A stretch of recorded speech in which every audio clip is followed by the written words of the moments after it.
This is In the Loop. I'm Christian Bryant. We're gonna need all 30 minutes tonight, per usual, because there's a lot happening. Here's what we got for y'all. Tonight, what's behind the mysterious symptoms felt by US diplomats around the world? We've got an in-depth look at the leading theory. Plus, Americans might be ready to get back to the movies, but will there be movies to get back to? But first, here's what you need to know right now. A North Carolina district attorney says no charges will be filed against the sheriff's deputies who shot and killed a black man last month. An autopsy commissioned by the family of Andrew Brown Jr., the 42-year-old man who was killed by police, found that he was shot 5 times, once in the head. The district attorney says while Brown's death was tragic, the deputies were, quote, justified in the shooting, adding that officers only fired after Brown struck deputies with his vehicle while they were serving a warrant for his arrest. The full body camera footage has not been released, but during today's press conference, the public got its first look at some of the footage. Newsy's Jamal Andrus has more on the investigation's findings. Mr. Brown's death, while tragic, was justified. After weeks of anticipation, a North Carolina district attorney announced there will be no charges in the shooting death of Andrew Brown Jr. Pasquotank County District Attorney Andrew Womble says Brown used his car as a deadly weapon, and the deadly force by the officers on scene was not only justified, but necessary. Brown's precise speed in attempting to flee and striking Deputy Lunsford is uncertain, but that he drove recklessly and endangered the officers is not uncertain. Therefore, I find that Brown's actions and conduct were indeed dangerous by the time of the shooting. 3 North Carolina sheriff's deputies shot and killed Brown during a drug-related search warrant. Officers fired 14 shots at Brown, 1 hitting him in the back of the head. Brown was unarmed during the incident. While body camera video of the incident has not been officially released to the public, DA Womble played short snippets of the incident from 4 cameras worn by officers on the scene. Brown's family and their attorneys have called this shooting an execution, pointing to the gunshot wound in the back of Brown's head. They've also asserted Brown was trying to get away from officers and therefore was not a threat.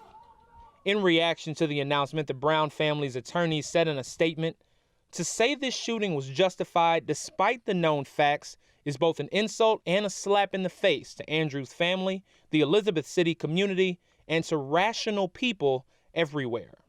District Attorney Womble said during his press conference that he did not speak to the family before making the announcement of no charges, saying the initial discussions between his office and the Brown family's attorneys, quote, did not go well. Brown's death sparked protests in the area and caught the nation's attention after the trial of former Minneapolis officer Derek Chauvin, who murdered George Floyd last year.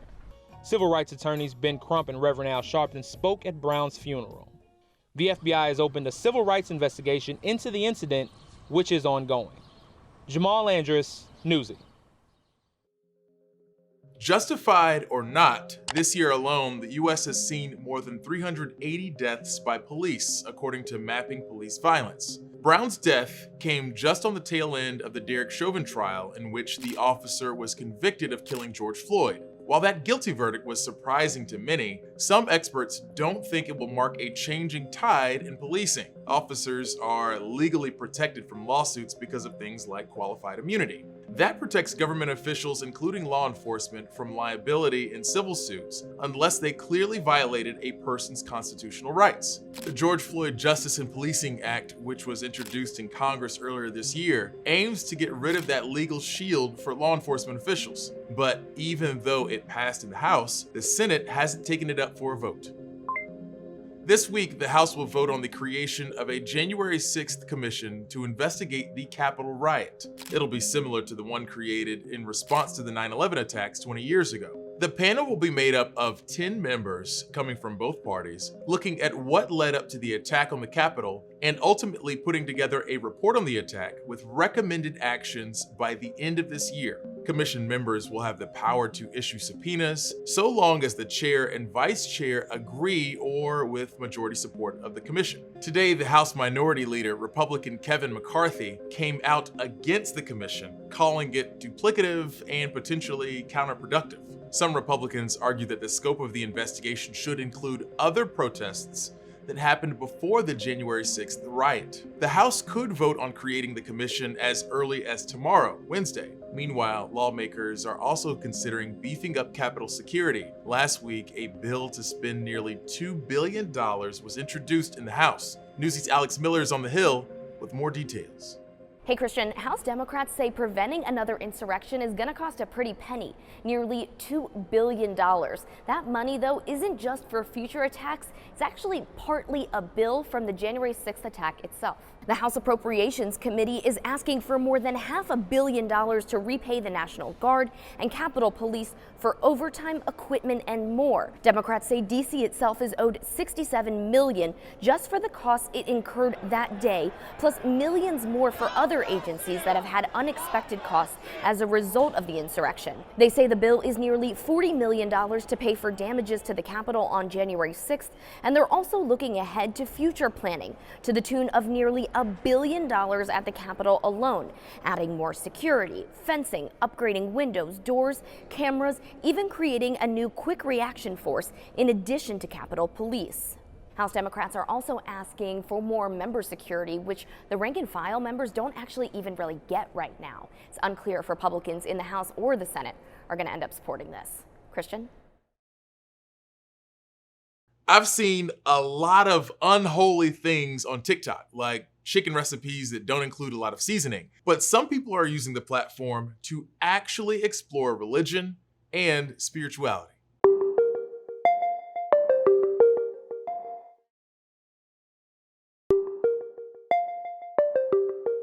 This year, U.S. church membership fell below the majority of the population for the first time. Whether that be a church, a mosque, or a synagogue, a lot of people are unaffiliated. But now, TikTok is a place for you to find the pulpit in the palm of your hand. And whether you're looking for a preacher or a parody of a preacher, the temple of TikTok is now open. Here to take us to church is Newsy's very own Cody LeGros. Cody, before we get started, I need to know if this is a segment that I tell the people at New Zion Missionary Baptist Church to skip over. Is this going to be one of those segments? No, Christian. No need to skip over this. And in true church lady fashion, I did bring Werther's Originals for the audience, you know? There are going to be a few folks at home like, okay, all right, you got me tuned in now. Totally. But yes, Christian, the numbers from Gallup are interesting. 47% of Americans say right now that they do belong to some religious institution. That's down from 2018 when it was at 50%, and it was at 70% in 1999. Full disclosure, in the 90s, I was a young, impressionable child in church. And that's why videos like this one from Hey Hannah Ray, it just makes me laugh. Real quick, I want you guys to pass this around the room, and as it's going around, shout out some words that flower reminds you of. Oh, I heard pink, nice. Pretty for sure. Prickly.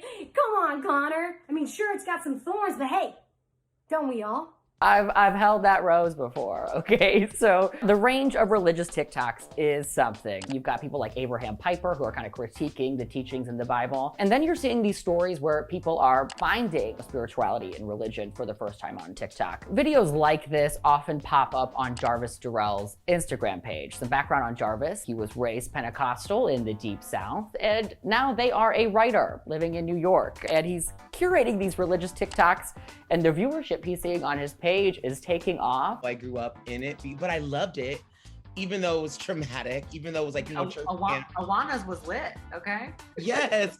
Oh my God. First priority, meet you at the pole. And I did all of those things because that's what you do. I don't know. So TikToking and like watching kids like unpack all of that on TikTok has been just a joy for me, because they're having conversations like they're having like the bigger conversations that I was afraid to have at that age, especially like the high school kids that are like, I'm like, you're a theologian, like you are really dismantling a lot of oppression here, but like on top of the other side, like I love church culture. So I love like the funny things about the church life that I really don't participate in it anymore. Hey, anyone get a chance to open their Easter egg yet? What'd you find? It was empty, wasn't it? That was pretty freaking disappointing, wasn't it, guys? To expect something to be filled and it wasn't?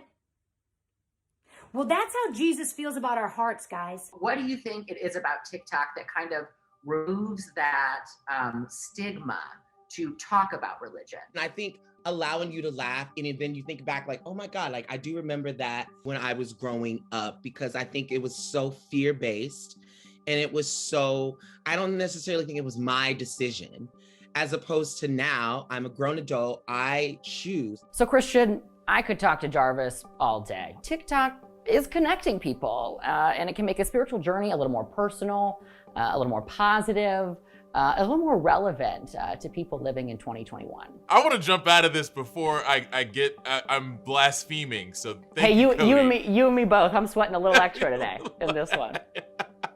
That's Cody LeGros. Thank you so much for your TikTok Tuesday. Thank you.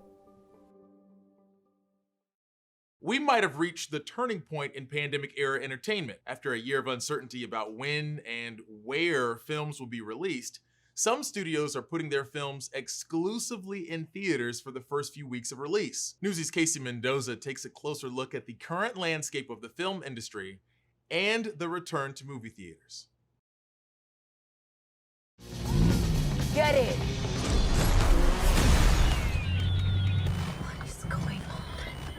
The summer blockbusters are cautiously and quietly coming back. From John Krasinski and Emily Blunt's A Quiet Place Part 2, Disney's Cruella, Lin-Manuel Miranda's In the Heights, and the latest Fast and Furious installment, F9, there's a little bit for everyone. But one question you'll be asking yourself all summer, where can I watch that? After more than a year of uncertainty for cinemas, postponed releases, and hybrid theatrical streaming debuts, the return to theaters is fairly inconsistent. Movies like Cruella and In the Heights will still debut both in theaters and on streaming, while A Quiet Place Part 2 and F9 will exclusively be in theaters for the first couple weeks. There's nothing like that moment when the lights go down. The projector ignites. And we believe. More than 63% of U.S. cinemas are open, according to the National Association of Theater Owners. That's an increase from roughly 40% last fall. And this past spring, the box office has been slowly picking back up, with releases like Raya and the Last Dragon, Godzilla vs. Kong, Demon Slayer, Mortal Kombat, and Wrath of Man. That's good news for the movie theater industry, but it's still unclear if the popularity of streaming has substantially changed audience behavior. Because of that, Hollywood studios and executives are working on PSAs and PR campaigns to drive home the idea that the big screen is back. So take a seat. Show's about to begin. Come on. With two major blockbuster openings for Cruella and A Quiet Place Part 2, Memorial Day is going to be a big test of audiences' movie-going appetites for the summer. Casey Mendoza, Newsy, Chicago. I feel like an even more effective PR strategy, for me at least, would be the studio saying something like, sneaking in outside snacks and drinks is back.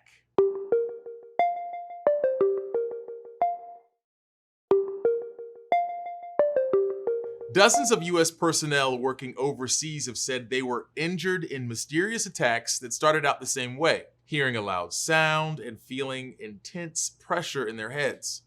Earlier this year, scientists concluded it's likely a weapon that concentrates radio frequencies. Newsy's Sasha Ingber spoke to one of the victims and delves into what we know about these attacks and the alleged weapon. American spies, diplomats, and defense personnel suffering from mysterious ailments. In the middle of the night, I awoke to an incredible case of vertigo, tinnitus, ringing in my ears. I was falling over. I felt like I was going to be sick. And I'd spent, years in Iraq and Afghanistan, but this was by far the most kind of unsettling and terrifying experience of my life. Mark Polymeropoulos says he was hit by something in Moscow in 2017. He's one of dozens of U.S. government personnel with similar accounts in Cuba, China, Europe, the Middle East, and even reportedly the U.S., near the White House. Many describe a perceived loud sound and pressure in their heads, followed by chronic headaches, dizziness, fatigue, or memory loss. It got so bad for Polymeropoulos, he eventually left the job he loved. And these attacks, these episodes, are continuing.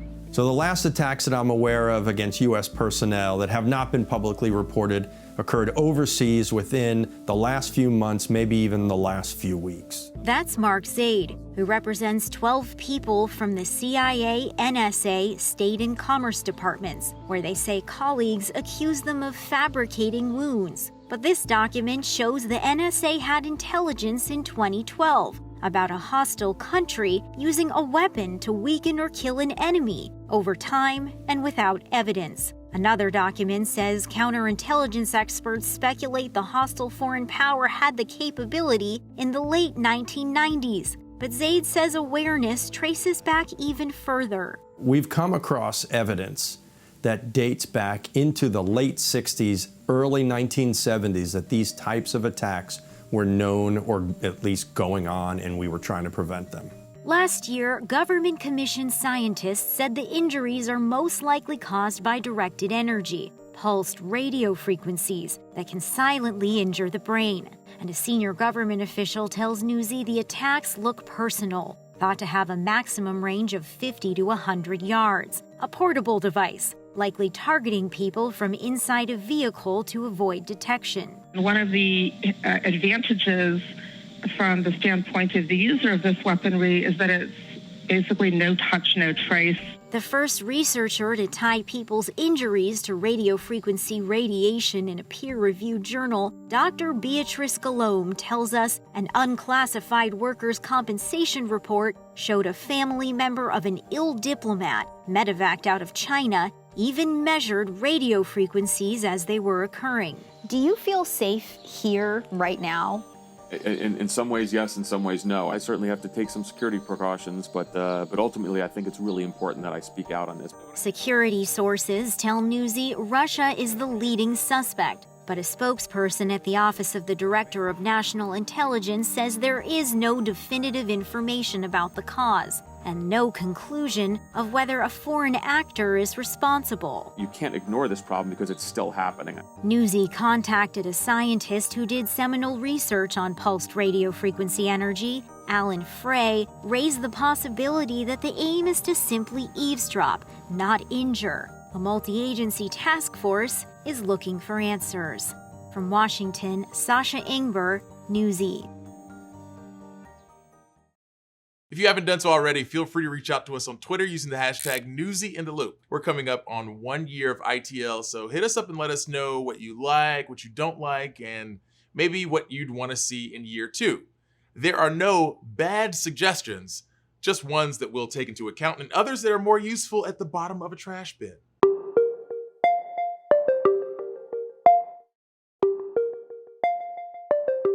Proving that you've been vaccinated to, let's say, enter a business is a pretty controversial move. Only around 40% of the US population is fully vaccinated, and some states have limited or just straight up banned the use of so-called vaccine passports. But for one bar owner, showing proof of a vaccination is one way to keep his business alive and to keep him and his customers safe. National reporter Alexa Liacco has more.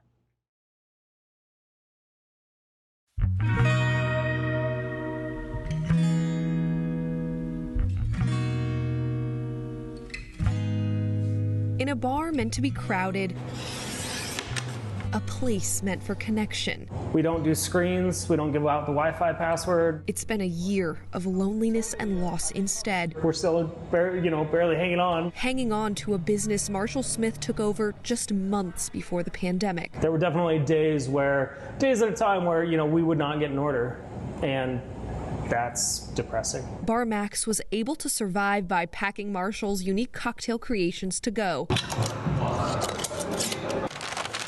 Still, he missed seeing people sitting here. It basically sucks the joy, or most of the joy out of bartending. But until recently, it just didn't feel safe. I have asthma, I have underlying health conditions, so I definitely didn't want to get sick, and even more than me, I have older parents. I have a brother who I care for. He almost gave up, But a few weeks ago, he felt hopeful for the first time in a while. It was the first day that every adult could have access to the vaccine. After having months of nobody come inside Bar Max to enjoy a cocktail, Marshall had an idea to get people in the bar.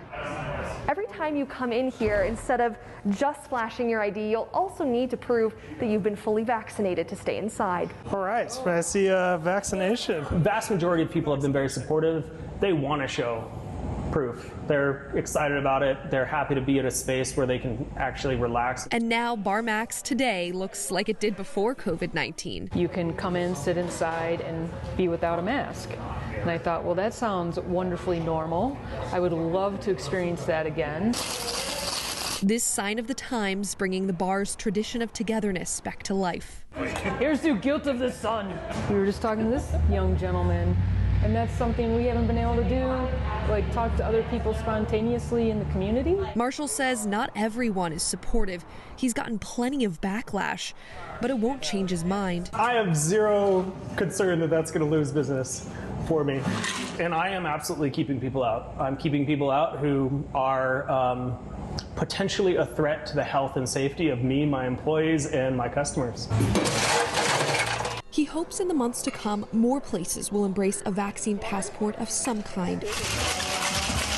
And anything I can do and anybody else can do to encourage us to get vaccine rates to herd immunity levels, we should be doing that. And at this bar, the sight of people smiling and the laughter floating through the air proves, with some new rules, life can go on after a year apart. If you're awkward from being locked down for a year, that's fine. We don't have any judgment for that here. That's you can come practice here. I'm Alexa Liaco reporting. That's it for us, gang. As always, thanks for watching. We'll be back tomorrow with more In the Loop. Same time, same place. Top stories from Newsy are headed your way right now.